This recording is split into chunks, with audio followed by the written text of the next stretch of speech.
Reasoning classes PYQ question है। NTPC का सवाल है जो 2021 में पूछा हुआ है। क्वेश्चन यहाँ पे BFJN बराबर क्वेश्चन मार्क है, तो इसमें क्या होगा, तो इसको हम पहले समझेंगे कितने कितने का अंतर है। इसमें देखो B है, B में अगर हम 5 जोड़ेंगे तो हमारा F मिलेगा, क्योंकि BCDEF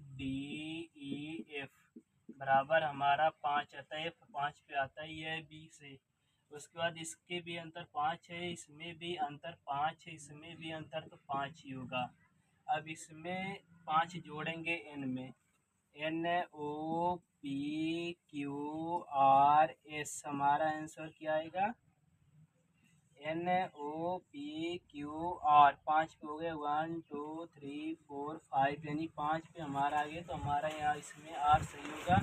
इसको आप लोग जरूर कमेंट करके बताइए, सेम ही ऐसे ही सवाल है।